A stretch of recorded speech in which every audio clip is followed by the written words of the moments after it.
자, 4장 노사관계 환경에 대해서 얘기하겠습니다. 자, 노사관계 환경이라는 게 무엇이냐? 조직체의 목표인 존속과 발전을 위해서는 조직 내와 외부에서 일어나는 환경 변화에 대해서 신속하게 대처해야 합니다. 노사관계는 외부의 상황으로부터 영향을 받고 그 외부 환경의 변화에 적응할 수 있는 능력과 내부적으로는 자기 스스로 힘을 만드는 혁신의 능력이 있어야지만 안정적이고 생산적이고 발전적인 노사관계를 유지할 수 있습니다. 근데 이 노사관계의 환경을 분류를 해보면은 노사관계 환경을 분류하는 기준 및 방식은 나라마다 또는 주어진 여건에 따라 다양하게 나타날 수도 있고 또 어떤 관점에서 보느냐에 따라서 학자들 간에도 상이하게 나타나고 있어 명확하게 어떻게 구분하기는 곤란합니다. 자, 예를 들어서 든롭은 노사관계 제도는 당사자, 즉 세 개의 주역이 있다 그랬죠. 근로자, 경영자 및 정부, 당사자와 환경 간의 상호작용 속에서 그 지역 및 상황에 알맞는 노사관계의 이데올로기 및 룰을 형성한다고 보고 노사관계 환경을 기술환경, 시장환경, 권력환경 이 세 가지로 구분을 했고, 한편 코카는 노사관계 환경을 노동시장, 노동력 특성 및 가치관, 제품시장, 또 기술, 공공정책 이런 식으로 구분을 하고 있습니다. 그러니까 이와 같이 노사관계 환경을 그 내용을 어떤 관점에서 보느냐에 따라 여러 학자들 간에 상이하게 나타나고 있어서 명확하게 구분하기는 곤란합니다. 그래서 이 강의에서는 노사관계 환경을 제일 대표적인 던롭의 노사관계 시스템과 그리고 일반적으로 나타나는 외부 환경과 내부 환경 그리고 이해자 집단으로 구분해 가지고 한번 살펴보기로 하겠습니다.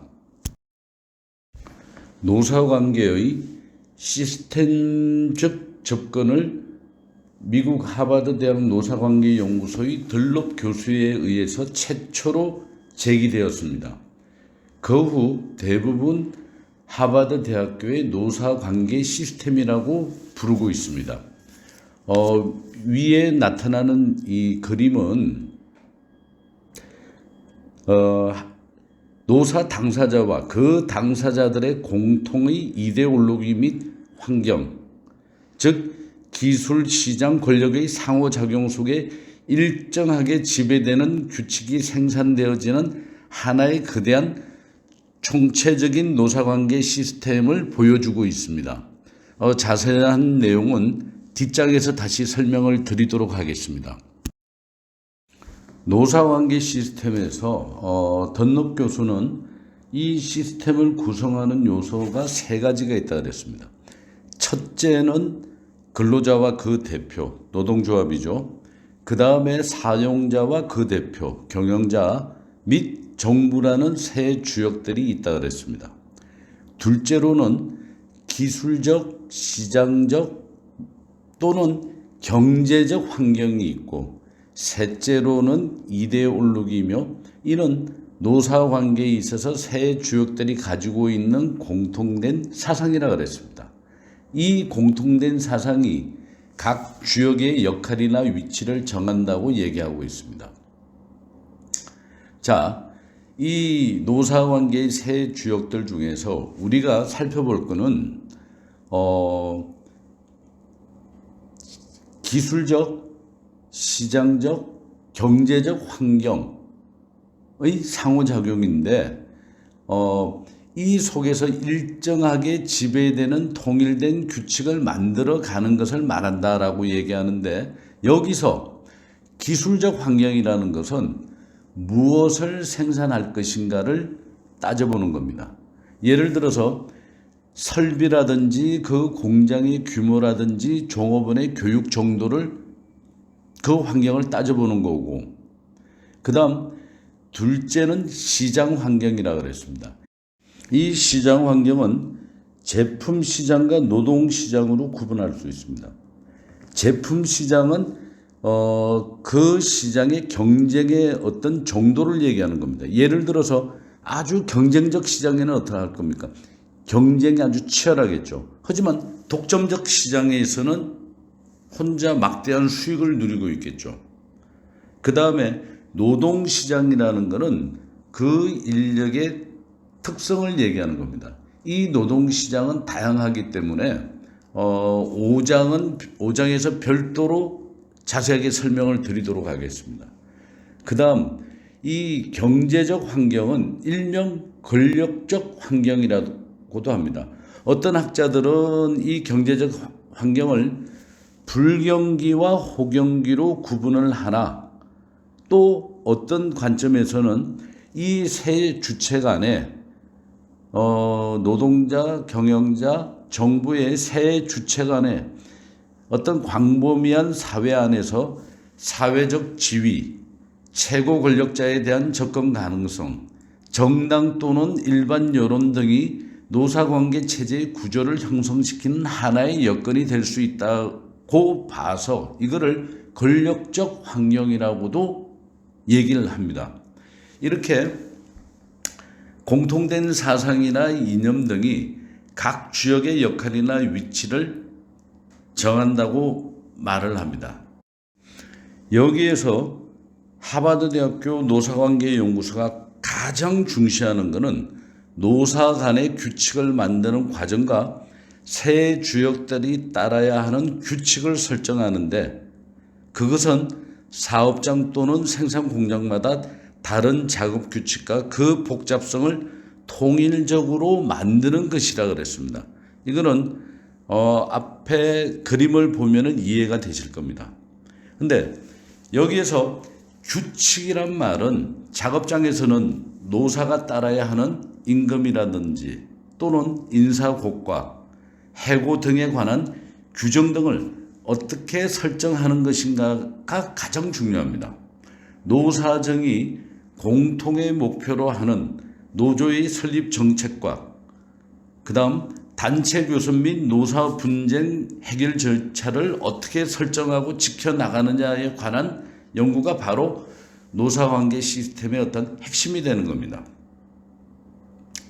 여기에서 우리가 생각해야 할 것은 현재 한국의 노사관계에 있어서 가장 문제가 되고 있는 것은 바로 이러한 게임의 규칙을 설정하는 것이며, 이러한 게임의 규칙을 지켜야 하는 약속의 이행이라는 것을 감안할 때 노사관계 시스템의 개념은 많은 시사점을 줄 뿐 아니라 우리 현실에서 매우 좋은 파라다임이 될 수 있다고 보여집니다. 즉, 한국의 노사관계 시스템은 노사정의 세 주역이 게임의 규칙을 정당하게 지키는 일만 남아있는 거라고 보여지는 것입니다. 자, 이제 다시 한번 정리를 한다면은, 던노베 노사관계 시스템은, 여러분들이 꼭 알아두셔야만 됩니다. 이거를, 정리를 하면은, 노사관계 시스템을 구성하는 요소로는 세 주역이 있다. 그리고 그 주역들의 공통의 이념과 사상, 그리고 기술적 환경, 시장적 환경, 경제적 환경의 상호작용 속에서 여기에서 기술적 환경은 무엇을 생산할 것인가라는 설비, 공장 규모, 종업원의 교육 정도, 그 다음에 시장 환경은 제품 시장, 노동 시장으로 구분되고, 경제적 환경은 불경기, 호경기로 구분된다. 이 세 가지 환경은 여러분들이 꼭 기억을 해 두시고요. 이렇게 이 세 가지의 환경의 영향 속에서 노사 간의 규칙을 만드는 과정과 그 주역들이 따라야 하는 규칙을 설정하는 데 있다라고 정리를 하시면 될 것 같습니다. 노사관계의 환경을 외부 환경과 내부 환경으로 나눠서 한번 살펴보도록 하겠습니다. 이 외부 환경에는 노사관계에 영향을 미치는 외부 환경에는 뭐 여러 가지가 있을 수 있지만 크게 나눠서 6가지로 볼 수 있습니다. 첫째, 경제적 환경. 둘째, 정치 법률적 환경. 셋째, 제품 및 노동시장. 네 번째가 기술적 환경. 다섯 번째가 사회 문화적 환경. 여섯 번째가 지리적 환경. 그 외에도 더 있지만 대표적인 환경 6가지를 한번 살펴보도록 하겠습니다. 먼저 이 경제적 환경이라는 것은 국내와 해외로 나눠볼 수 있습니다. 이 국내에서 노사관계에 영향을 미치는 어떤 경제적 환경은 뭐 예를 들어서 GNP 성장률이라든지 경기 변동이라든지 산업구조 변화, 정부의 어떤 경제 제도 등이 여기에 들어갈 수 있을 거고, 해외로 눈을 돌린다면은 환율 변동이나 그 다음에 뭐 수출입 동향이나 해외 투자, 경제 협력, FTA 뭐 등도 여기에 해당이 되겠죠. 그 다음에 어떤 경기 변동의 어떤 단계에서도 예를 들어 불황이다, 침체다, 회복이다, 호황기다. 여기에 따라서 노사관계는 굉장히 틀려지겠죠. 예를 들어서 경제가 호황기일 때는 노사 간의 어떤 갈등과 분쟁은 증가됩니다. 왜? 파이 분배에 있어서 싸움이 나니까. 하지만 불황기에는 협력적 노사관계가 됩니다. 예를 들어서 IMF 때도 수많은 기업들의 어떤 구조조정이 있었으나 극심한 파업은 적었습니다. 이걸로 따져서 봐도 이 불황이 되면은 다들 노사 간에 협력적이 될 수밖에 없는 거죠. 또 예를 들어서 이 산업 구조의 변화도 예를 들어서 전통적으로 노동조합은 제조업을 중심으로 한 블루컬러들이 주도하여서 발전되어 왔는데 요즘 보면은 제조업의 상대적 침체와 서비스업의 높은 증가는 노동조합 성장의 어떤 정체 현상을 지금 가지고 오고 있는 거죠. 두 번째, 정치 법률적 환경에 있어서는 정치적 환경은 경제적 환경과 함께 노사관계의 어떤 의사결정에 미치는 영향이 굉장히 크고 광범위합니다. 특히 개발도상국 같은 경우에는 정치적 환경은 노사관계에 있어서 아주 큰 영향을 미칩니다. 그리고 각국의 노사관계에 있어서도 예를 들어 갖고 보수 정당이 집권하면은 대립적 노사관계가 형성이 되면서 반면에 혁신 진보적인 어떤 정당이 집권을 하게 되면은 상대적으로 경영 참가의 요청이 강해지면서 협조적, 참여적 노사관계가 형성됩니다. 그 예를 들어서 우리나라에서도 박정희 이코노믹스에서는 뭐라 그랬습니까? 제3공화국에서는 어떻게 됐습니까? 선성장 후 분배로 해가지고 사용자에게 굉장히 유리하도록 노사관계를 유도를 했습니다. 그러니까 최대 목표가 빠른 성장이므로 사용자들한테 유리하게 굉장한 어떤 정치적 환경을 만들었던 거죠. 그와 반대로 김대중 노무현 이코노믹스에서는 어떻게 했습니까? 노동자에게 유리한 정책을 많이 폈죠. 왜? 정권 창출에 있어서 노동자의 지지로 정권을 획득했기 때문에 노동자에게 유리한 입법 활동이나 행정 지원 등을 많이 하도록 했던 겁니다. 그리고 법률적 환경에서 노동관계의 어떤 법 개정이나 이런 거는 예를 들어서 뭐 복수노조를 허용한다 또는 뒤에 또 설명을 하겠지만은 노조 전임자 타임오프 제도 실시 등 이런 어떤 법률적 환경 변화도 노사관계에 아주 많은 영향을 미칠 수 있는 겁니다. 자, 이런 대표적인 거는 사장 사례 대처의 교훈, 레이건의 교훈에서 더 자세히 얘기하도록 하겠습니다.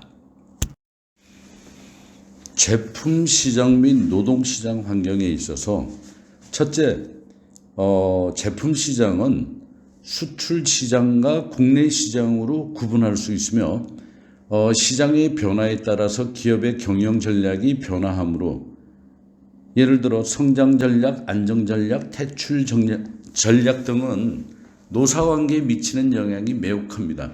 예를 들어 성장 전략을 펼 경우에 미래의 경영 목표와 관리 수준을 성장 지향적으로 설정하고 고도 성장률을 추구하는 전략입니다. 이에 따라서 성장에 따른 파이의 크기가 커지므로 규모의 확대로 직원들은 예를 들어 승진도 할 수 있고 어떤 급여도 많은 급여를 받을 수 있게 되는 거죠. 그리고 기업이 안정 전략을 펼 경우에는 기업의 안정성과 그 다음에 기존 성장 추세를 어떤 안정적으로 추구한다면 근로자들의 어떤 자리 유지는 안정적이 되겠지만 근로자의 수익은 어떤 감소가 되겠죠. 예를 들어서 잔업을 축소하고 성과급 지급도 축소가 되기 때문에 또 경영 실적이 저조하거나 제품이나 서비스 계열을 어떤 축소시킨다고 한다면 그리고 부진한 사업 부분의 폐쇄 등으로 경영 문제를 해결하기 위해서 물적, 인적 차원에서 경영자가 어떤 퇴출 전략을 편다면 노동자들은 분배의 양이 축소되고 어떤 생존의 위협까지도 느끼게 되는 것입니다. 하나의 예를 들어보면은 미국의 노동조합이 1980년대 이후부터 어떤 정체를 면치 못하는 이유도 1970년대부터 시작된 미국의 내수 시장에 대한 외국 기업의 진출로 미국 기업들이 어떤 경쟁력을 상실하게 되었고 이에 구조 조정을 하게 됨으로 해서 주요 요인 중에 하나가 된 것입니다. 자, 이게 자유무역 때문에 이런 현상이 벌어졌는데 미국이 2차 세계대전 직후에는 세계 최강의 미국 제품을 전 세계가 원했습니다. 그러다 보니까 미국은 막대한 수출로 무역 흑자를 일으키게 된 거죠. 근데 그러다 보니까 어느 순간부터 세계 여러 나라들은 자국의 어떤 산업을 보호하기 위해서 보호무역주의를 펼치기 시작했습니다. 그러다 보니까 미국은 수출량이 감소되기 시작하니까 자국의 어떤 무역 정대를 위해 가지고 전 세계에다가 자유무역을 주장하면서 다른 나라를 압박하기 시작했습니다. 그러면서 무역에 있어서는 모든 게 자유로워야 된다라고 하면서 자신들 미국 시장, 내수 시장을 완전 개방을 했습니다. 어느 나라든지 와서 니네 나라 물건을 팔아라. 대신에 니네 나라도 빗장을 풀어라라는 식으로 정책을 펼친 거죠. 근데 그러다 보니까는 2차 세계대전의 패전국인 독일, 일본 등이 복구를 해가지고 경제 성장이 되면서 이 독일, 일본 제품들이 미국 시장에 진출을 하기 시작합니다. 그러다 보니까 미국 기업들이 어떤 경쟁력을 상실하게 되는 거죠. 그리고 1970년대부터 미국이 무역 적자가 일어나기 시작하는 겁니다. 그러다 보니까 80년대에 들어가서 각 기업들이 구조조정을 하게 되었고 그러다 보니까는 노조 활동이 어떤 정체가 될 수밖에 없는 거죠. 이게 바로 어떤 제품 시장의 하나의 어떤 예로 들 수가 있습니다. 이것도. 그리고 두 번째, 노동 시장은 이 노동시장의 환경 변화는 노사관계에 보다 아주 직접적인 영향을 미칩니다. 노동력의 변화라든지 그 다음에 산업 간의 노동력의 이동이 어떻게 보면 제한되어 있습니다. 예를 들어서 조선 산업에서 있던 노동력이 반도체나 건설로 옮겨간다면 어떻게 되겠습니까? 대단한 저항을 받게 되겠죠. 그 다음에 세 번째, 여성의 노동력 증가, 그 다음에 시간제 근무의 증가, 그 다음에 자영업의 증가, 이런 것들이 다들 어떻게 보면은 노동시장 자체가 노사관계에 있어서 아주 직접적으로 영향을 미치게 됩니다. 네 번째, 기술적 환경에 있어서 어떤 기업 내의 생산 과정의 어떤 운영과 구조에 굉장히 큰 영향을 미칩니다. 어떤 기술 환경의 급속한 변화는 생산 방식과 조직 구조에 영향을 미치고 구조 조정 등으로 노사관계에 지대한 영향을 미칩니다.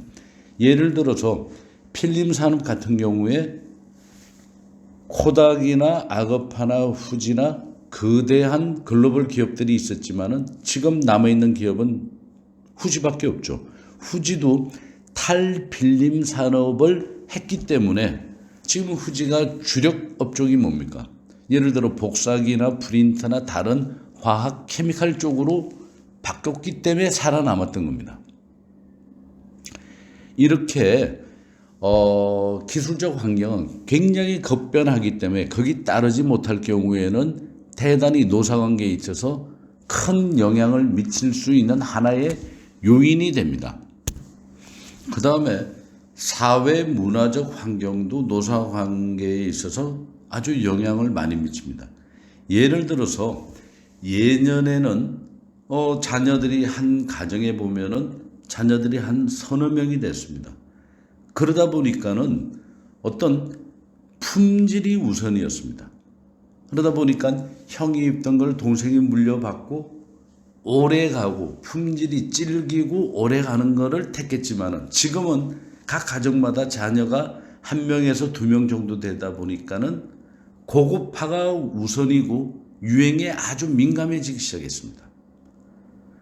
자, 이런 사회 문화적 환경에 있어서 또 예를 들어서 옛날에는 대가족 제도였지만은 지금은 나홀로 세대가 굉장히 독신 세대가 1인 가구가 굉장히 많아졌습니다. 그러다 보니까 혼술족도 새로운 문화가 생겼고 그러다 보니까 2차 문화가 사라짐으로 해서 일반 주점들이 1년 새에 한 3,600개 약 하루에 10개 정도가 문을 닫게 되는 겁니다. 그 다음에 주방용품도 이제는 독신 가구를 위한 주방용품들이 아주 다양하게 나오기 시작했고 또 식품업에서는 예를 들어서 햇반이라든지 예를 들어서 CJ에서는 인구 통계가 1인 가구가 10년 새에 2.5배가 증가됐다라는 걸 보고서 뭘 냈습니까? 햇반을 만들어내서 히트를 쳤던 거 아닙니까? 또 예를 들어서 롯데 주조 같은 경우는 여성 음주율이 증가된다.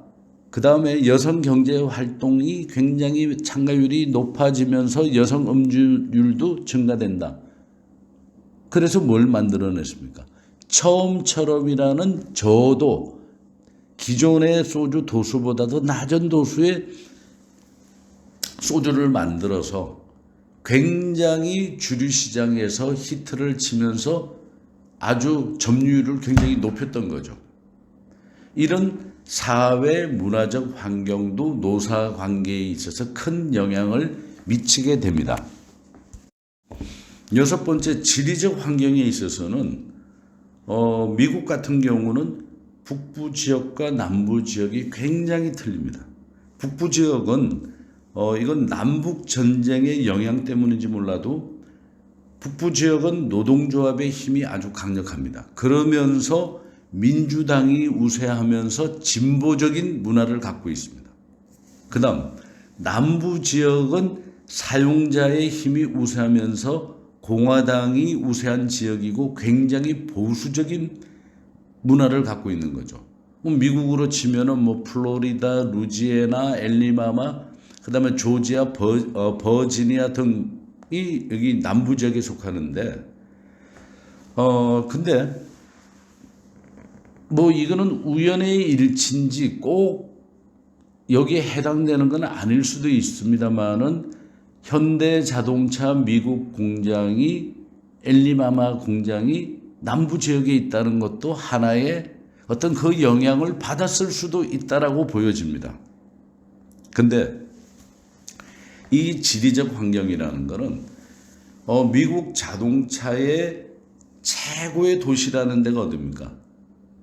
미시간주의 디트로이트시가 거기에 보면은 GM이나 포더나 클라이슬러의 어떤 본사가 다 거기에 있습니다. 근데 2013년 7월 18일 날 디트로이트시가 파산 선언을 냈습니다. 물론 14년에 파산을 졸업했지만 근데 디트로이트시가 옛날에 다시 그 번성기를 다시 회복하기는 어렵다고 봅니다.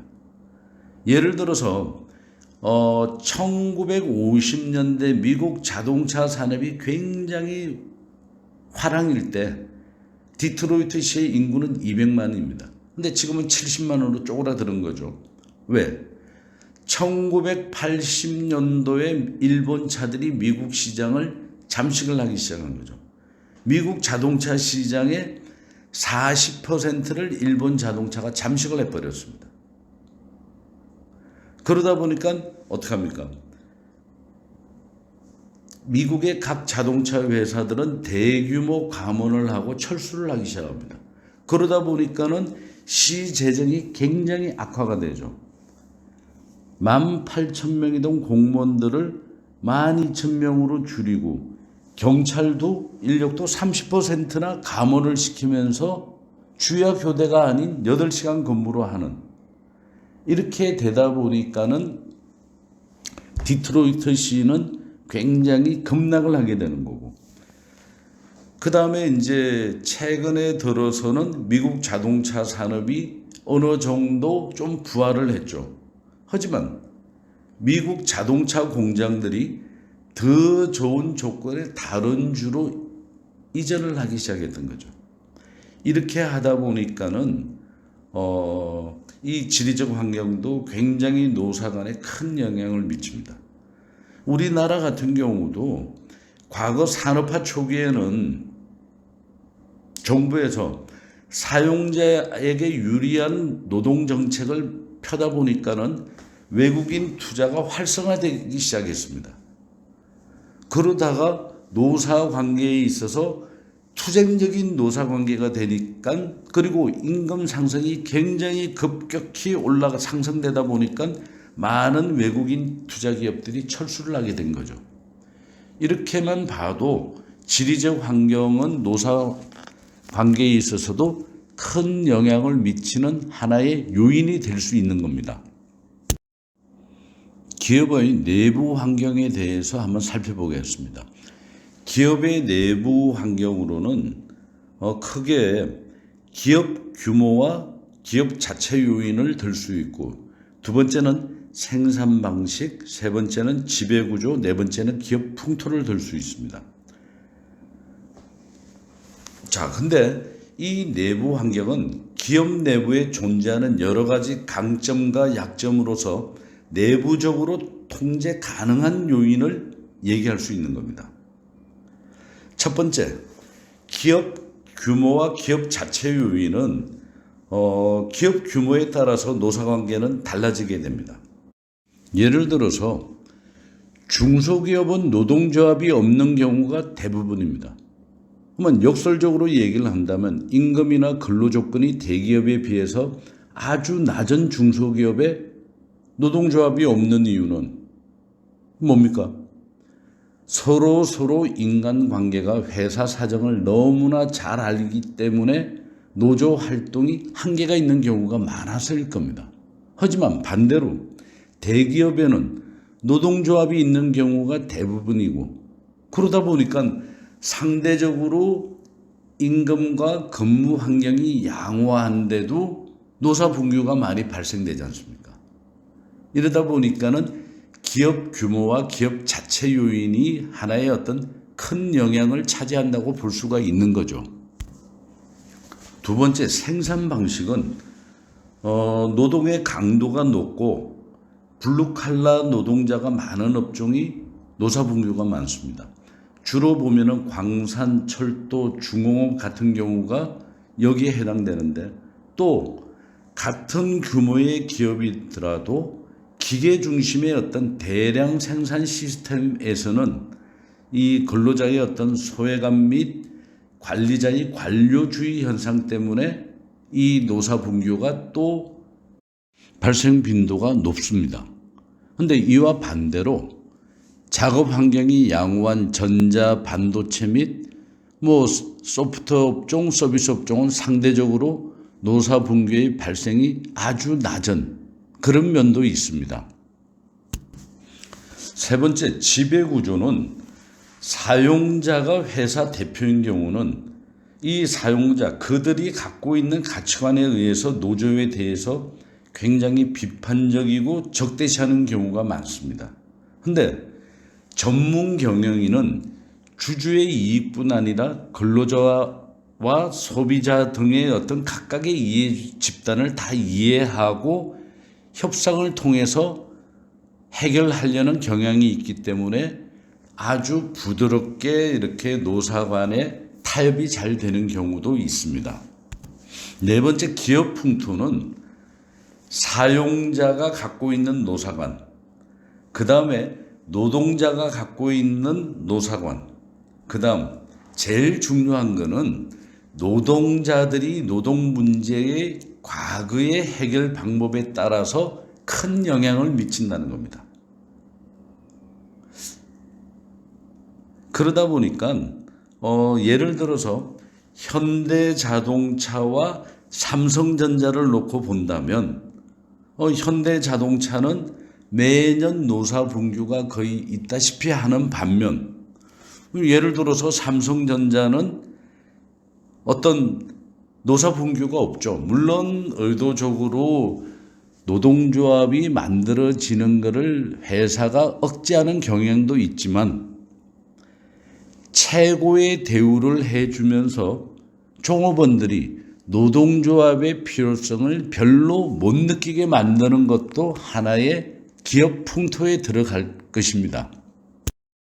노사관계의 이해자 집단에는 주주, 소비자, 정부, 지역사회, 기타 이해 관계자 등이 있는데, 첫째, 주주는 산업의 초기의 경우 몇몇 주주에 의해서 의사결정이 될 때에는 주주가 사용자 집단이 되었으나, 오늘날에는 기업이 공개가 되다 보니까 소액 주주의 증가로 어떤 주주는 사용자 집단의 의미보다는 노사관계에 영향을 미치는 하나의 어떤 이해자 집단이 되고 있는 겁니다.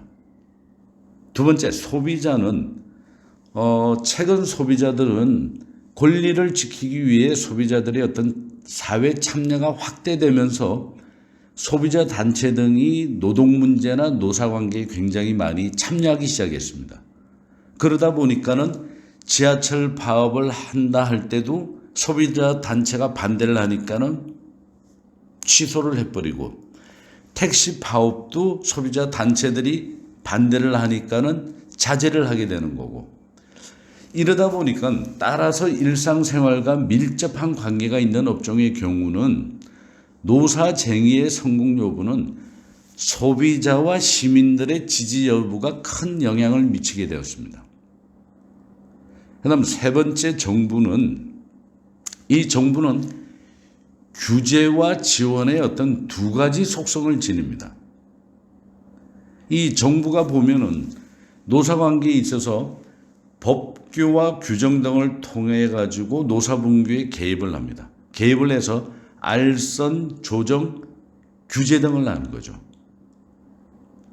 여기서 보면 규제라는 것은 경제, 사회 질서를 유지하는 데 사용되고 있는데, 노사 자율적 교섭을 최대한 존중을 하되 노사 간의 불공정 거래가 나타나지 않도록 규제 역할도 수행을 하고 있는 겁니다.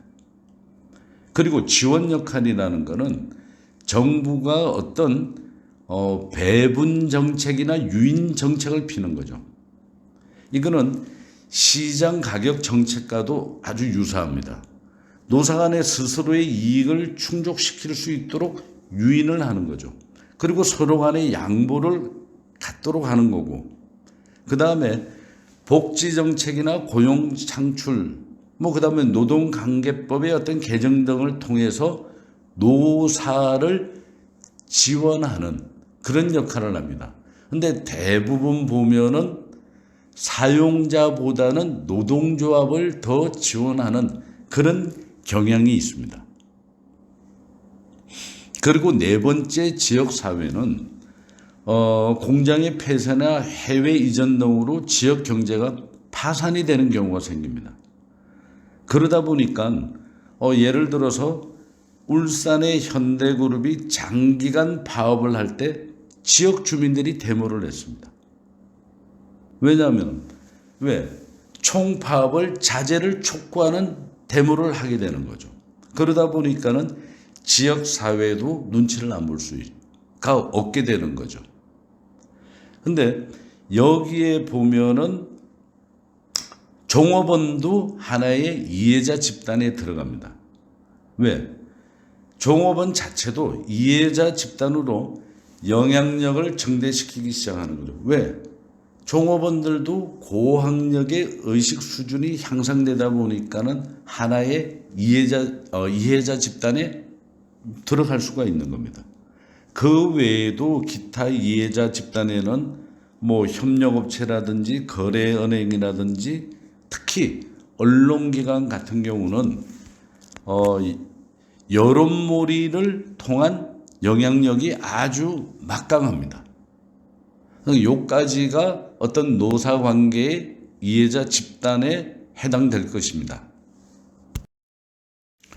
4장 사례에 나와 있는 대처리즘과 레이거노믹스에 대해서 일단 말씀을 드리겠습니다. 일단 여기서 얘기하는 대처리즘이라는 것은 영국 경제 활성화를 이룬 대처 수상의 경제 정책 및 그의 행동을 가리켜서 대처리즘이라고 부르고, 레이거노믹스라는 것은 레이건 플러스 이코노믹스를 합쳐서 합성어로 레이거노믹스라고 합니다. 근데 여기에 근본 사상에는 신자유주의 이념이 깔려 있는 겁니다. 자, 그러면 여기에서 일단 우리가 신자유주의에 대해서 조금 한번 살펴보죠. 이 신자유주의라는 것은 국가의 개입으로부터 시장을 자유화하고 시민사회 내에서 일어나는 문제들이 가능한 시장 자체의 자연적인 움직임에 따라서 조절 및 해결되도록 한다라는 이론입니다. 이게 국가가 경제에 개입하는 걸 반대하고 자유로운 시장을 통해서 국가의 부를 확대시켜 사회적 복지를 극대화해야 한다는, 이게 19세기 고전적 자유주의 노선을 이어받아 가지고 1970년대에 등장했으며, 프리드리하고 밀턴 같은 자유시장 경제학자와 로버트 로직과 같은 학자들에 의해서 이게 발전되었습니다. 근데 이 신자유주의 사상이 등장하게 된 것은 케인즈의 이론에 따른 정부의 실패 때문이라고 볼 수가 있는 겁니다.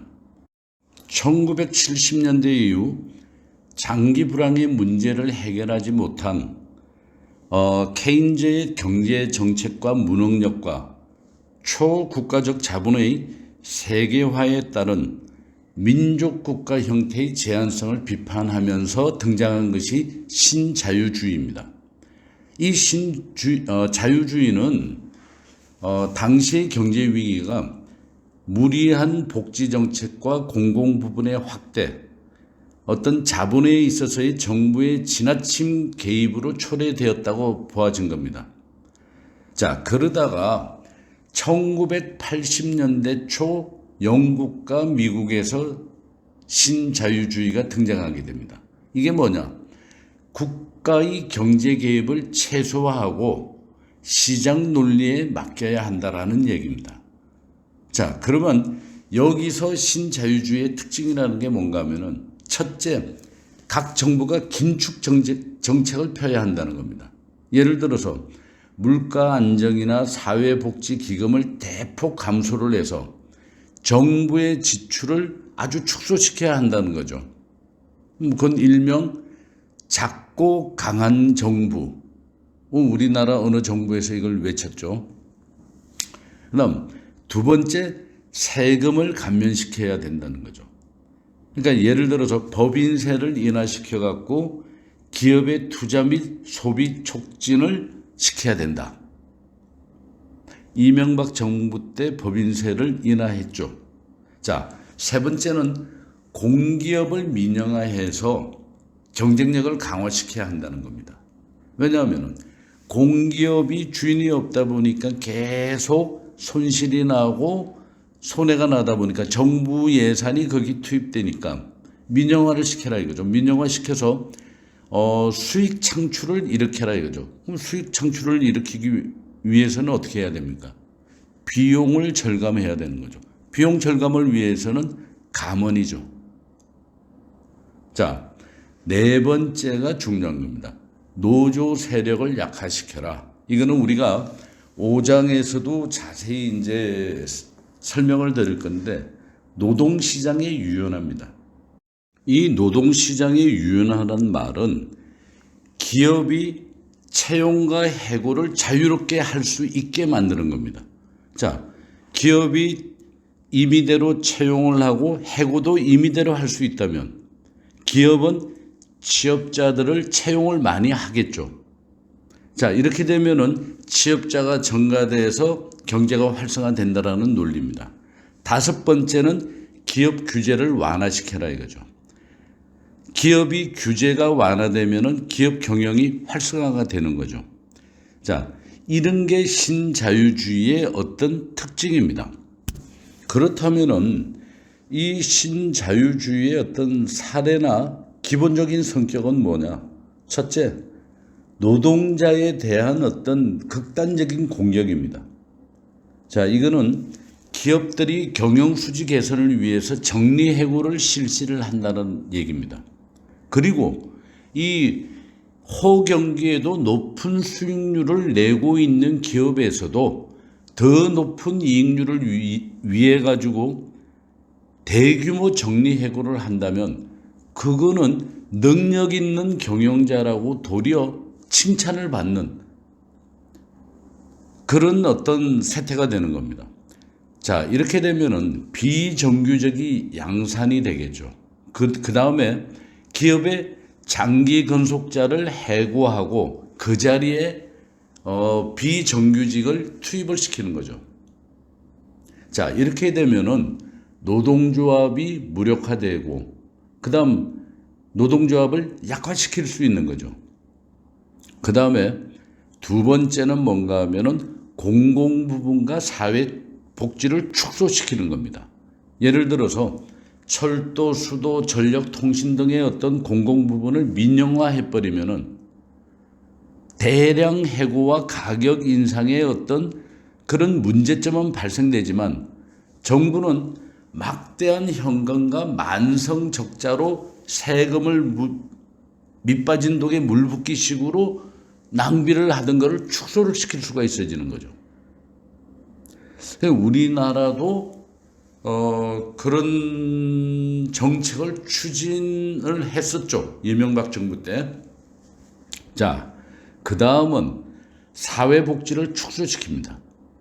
사회복지를 축소시키면은 세금 지출이 축소가 되겠죠. 자, 이렇게 되면 부작용은 또 일어납니다. 빈부격차가 확대되겠죠. 그리고 절대 빈곤층도 증가가 되겠죠.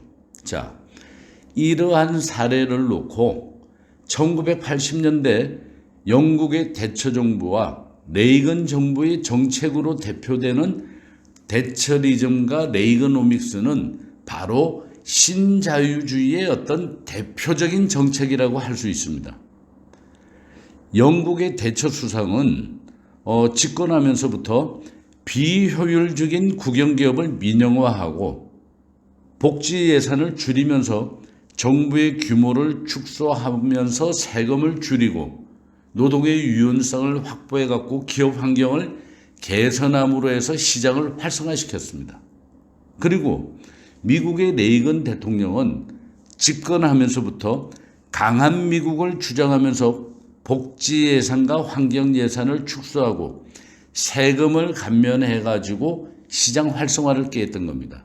자, 이런 신자유주의 전략은 자본의 아주 자유로운 이동에 따라서 세계 곳곳에 자리 잡았으면서 아주 세계 각국에서도 이 정책을 추진하게 되었던 겁니다. 자, 그렇다면은 대처 영국 수상이 구조개혁을 추진해서 영국병에 신음하던 영국을 경제 시장 강국으로 말끔하게 바꿔놓았습니다. 이 결과 마그릿 대처는 영국의 최초의 초대 수상 로버트 월펄경부터 시작해가지고 현 수상 보리스 존슨에 이르기까지 약 300여 년 동안에 배출된 수상 가운데 이름에 이즘 어떤 주의라는 거죠. 이 붙는 유일한 수상이 된 겁니다. 자, 그렇다면은 마가렛 대처 수상의 통치 철학인 대처리즘이 어떻게 생겨났는지는 한번 지금부터 살펴보도록 하죠.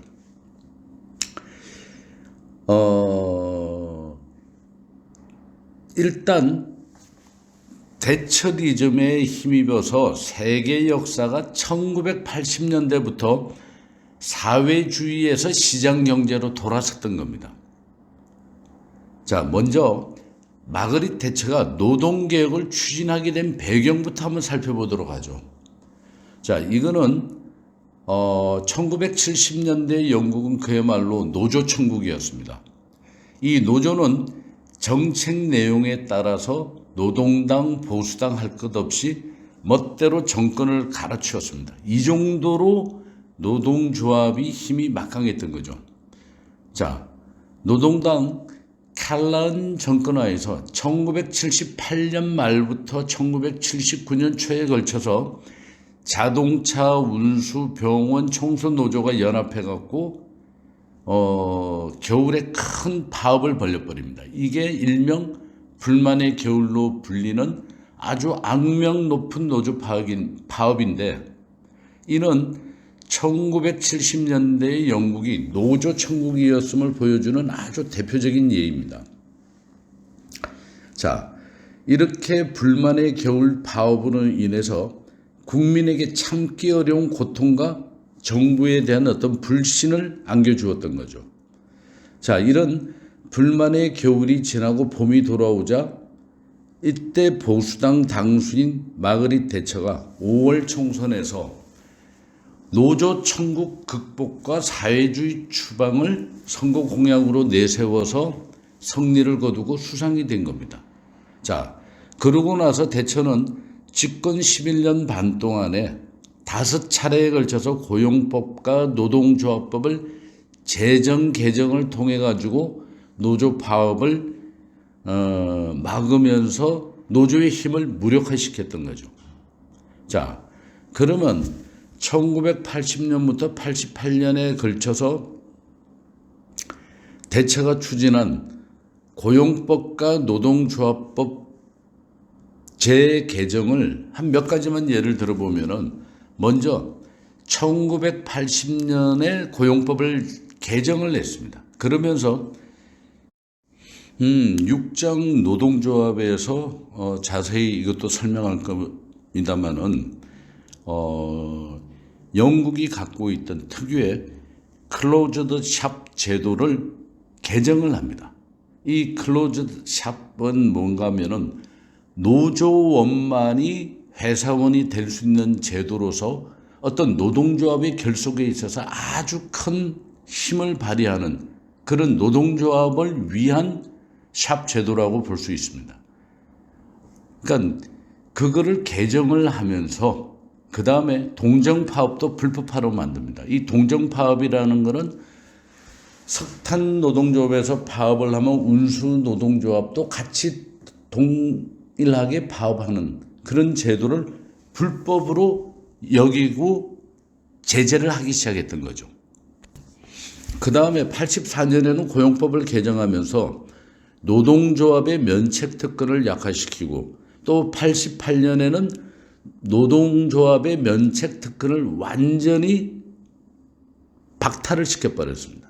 자, 이런 식으로 노동조합법을 제정하고 개정을 통해서 추진한 노동개혁의 내용 가운데서 가장 인상적인 것은 뭐냐? 노조의 결속 강화에 가장 핵심을 역할을 했던 클로즈드 샵에 대한 법적 보호 규정이 단계적으로 약화시키다가 결국에는 완전히 삭제시켜버렸다는 겁니다. 이렇게 해서 대처는 노동조합의 파워를 무력화시키는 데 성공을 했습니다. 자, 이 과정에서 대처는 우선 법과 원칙을 철저하게 적용을 했습니다. 이 노동조합 파워를 무력화시키면서 관련해 가지고 사례가 있습니다. 그 당시에 완전 제왕 같은 영국 노동조합 위원장인 아서 스카킬과 363일 동안 싸워 익힌 일화가 있습니다. 대처가 집권한 지 5년쯤 지난 1984년 3월에 석탄 노조가 파업에 들어갑니다.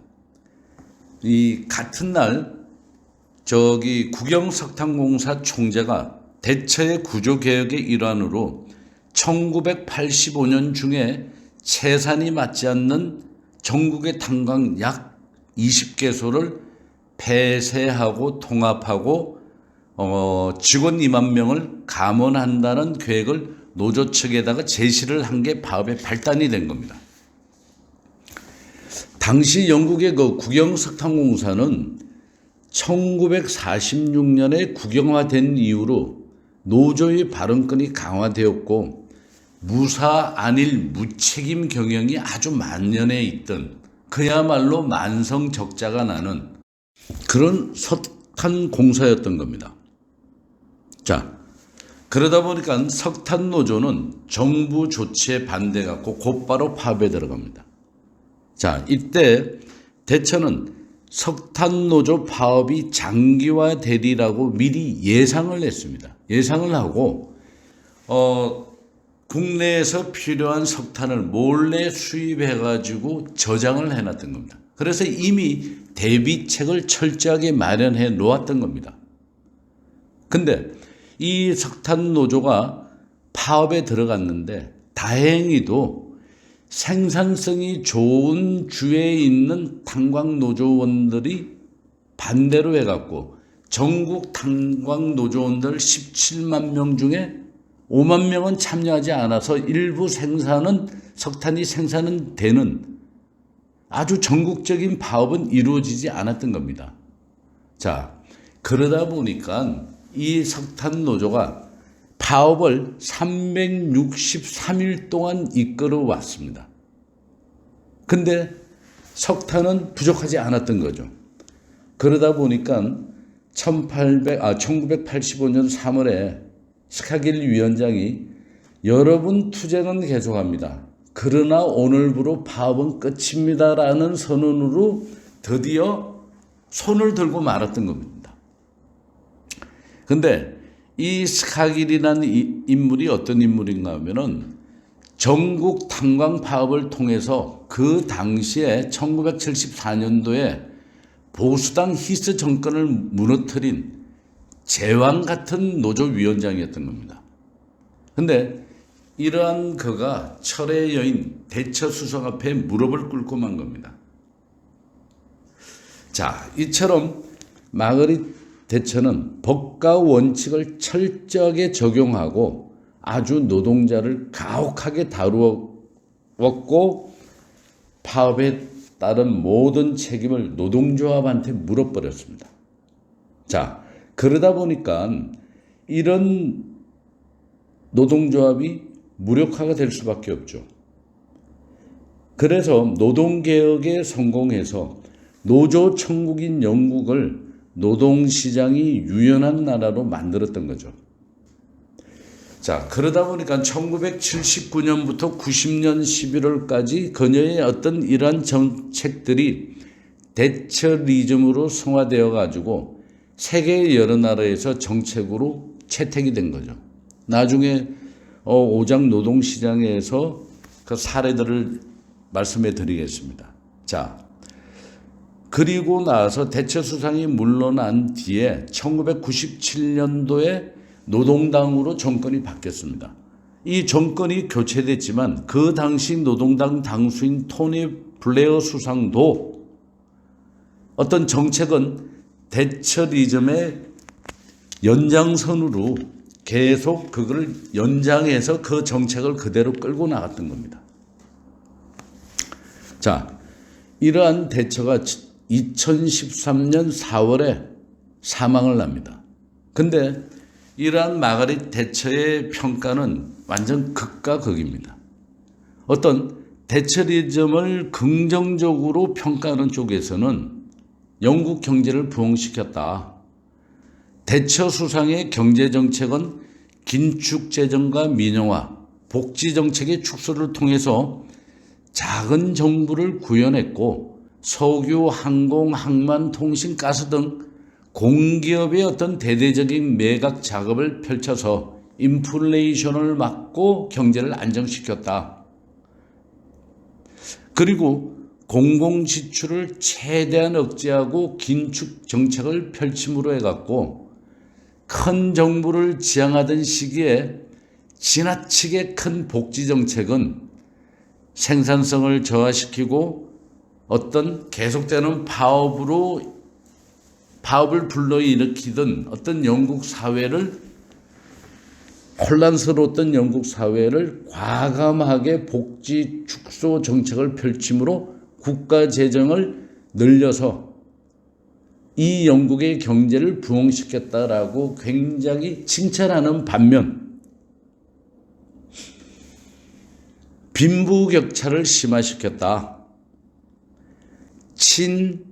친기업가 정책을 펼침으로 해서 서민들과 노동자들이 대한 어떤 충분한 보호를 하지 못해서 가진 자들, 소수만을 위한 경제 정책이라는 비판을 하는 거죠. 근데 이 경제 정책으로 인해서 실업자가 된 광부들과 무력 진압에 의해서 희생당한 어떤 북아일랜드 주민들은 뭐라 그랬냐면 그녀를 마녀라고 불렀습니다. 그래서 그 사람들은 그가 사망하고 난 후에 영국 전국에서 대처리즘을 규탄하는 시위도 벌리기도 했습니다. 자, 이렇게 신자유주의 정책은 영국병이 아주 심해지던 시기에 영국을 살렸다는 긍정적인 평가와 노동자들의 탄압으로 인한 노동자들을 몰락시켰다는 어떤 부정적인 평가가 같이 나타나기도 합니다. 이번은 레이건노믹스입니다. 1900 대처 수상보다 1년 늦게 1980년에 미국 대통령에 취임한 레이건 대통령은 이 당시의 미국은 아주 극심한 불황을 겪고 있을 때였습니다. 아주 높은 인플레이션으로 그런데 취임하면서 레이건 대통령은 신자유주의 정책을 펼치기 시작합니다. 경제 활성화를 위해 가지고 정부 규제를 완화를 시킵니다. 그러면서 세금을 삭감하고 사회복지 예산을 아주 삭감을 해버립니다. 60% 정도까지 삭감을 합니다. 근데 이 미국의 복지 수준은 유럽에 비해서도 현저히 낮습니다. 근데도 그거를 60%까지 삭감을 합니다. 이 당시에 미국은 이 소련하고 군사력을 서로 대결하는 어떤 정강 경쟁을 벌이던 시대입니다. 그러다 보니까 국방비는 계속 높아지는 거죠. 자, 근데 이때 레이건 대통령은 유연 노동 시장을 위해서 마찬가지로 노조 세력을 약화시키기를 모색을 합니다. 그러다가 드디어 기회가 온 게 자신을 지지한 항공 관제사들이 파업을 벌립니다. 근데 이 항공 관제사들은 뭐냐? 전문가 단체의 성격을 띠고 있고 전부 다 정부 공무원 신분이기 때문에 파업이 금지되어 있습니다. 근데 이 관제사들이 파업을 벌린 거죠. 임금 인상과 근로시간 단축을 내걸고 파업을 벌리니까 기회다 싶었던 거죠. 그래서 레이건 대통령이 48시간 이내에 직장 복귀를 하지 않으면 저는 해고하겠다라고 선포를 합니다. 그러면서 해고 후에 재취업까지도 금지시키겠다라고 공표를 합니다. 이때 미국 전역의 미국 관제사가 13,000명입니다. 이 13,000명 중에서 11,000명이 해고가 돼버립니다. 그러면서 어떤 공직에도 재취업은 공직은 갈 수가 없도록 만들어버린 거죠. 그리고 실업급여까지도 거부를 해버립니다. 자, 감히 미국 전역에 있는 항공 관제사들이 13,000명인데 그걸 11,000명을 거의 대부분 90% 가까이를 해고를 시켜놨으니 과연 미국의 이 관제사라는 직업이 뭡니까? 비행기가 뜨고 내리도록 조종하는. 자, 그러면 이 관제사들이 파업을 하고 해고를 시킴으로 해서 항공 대란이 일어났겠습니까? 안 일어났겠습니까? 안 일어났죠. 왜? 미리 준비를 했고요. 자, 미국은 세계 최대의 공군력을 보유하고 있습니다. 그러다 보니까 공군 관제사들을 활용을 해서 전혀 문제가 없도록 만들었던 거죠.